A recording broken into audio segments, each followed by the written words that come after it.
গত শুক্রবার যেটা হয় ওই দিন শহীদুল্লাহ হলে আমাদের বিশ্ববিদ্যালয়ের এক সাবেক দম্পতি তারা খেলা দেখতে যান এবং তারা নিয়ম মেনে হল গেটে এন্ট্রি করে হলে প্রবেশ করে খেলা দেখার জন্য।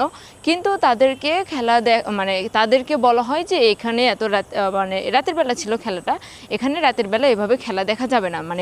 বিশেষ করে আপুটা ছিল বলে তাদেরকে প্রথমে হল গেটের দারোয়ানকে দিয়ে তাদেরকে বের করে দেওয়ার চেষ্টা করা হয়।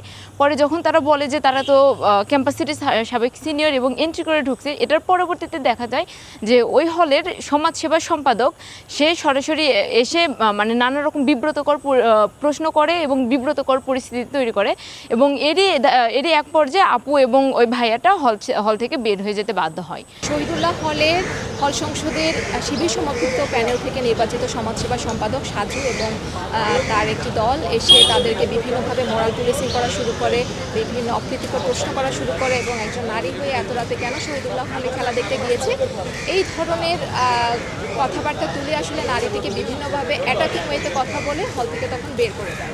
আমরা মনে করছি যে এই ঘটনাটি নারীর প্রতি অত্যন্ত অপমানজনক এবং নারীর অংশগ্রহণকে, নারীর অবাধ বিচরণকে সীমাবদ্ধ এবং সংকুচিত করার একটি নোংরা পায়তারার মানসিকতা থেকে তারা এই কাজটি করেছে। এবং যে মুহূর্তে আমরা এই ঘটনাটি জানতে পেরেছি আমরা তাৎক্ষণিকভাবে একটি কর্মসূচি ঘোষণা করি এবং সেই কর্মসূচির জায়গা থেকে আজকে ঢাকা বিশ্ববিদ্যালয়ে আমরা যারা নারী শিক্ষার্থীরা রয়েছে তারা সব হল থেকে শহীদুল্লাহ হলে অবস্থান নেই। একজন প্রাপ্তবয়স্ক মানুষের পক্ষে এবং মানবিক মানুষের পক্ষে নারীর প্রতি এই ধরনের বিদ্বেষমূলক মন্তব্য করা কখনোই সম্ভব না। আমি মনে করি যারা এই ধরনের কাজগুলো করছে, এই ধরনের মন্তব্য করছে, এই ধরনের লেখালেখি করছে তাদের বিরুদ্ধে খুব দ্রুততম সময়ের মধ্যে ব্যবস্থা নেওয়া উচিত এবং তাদের মানসিক চিকিৎসার প্রয়োজন।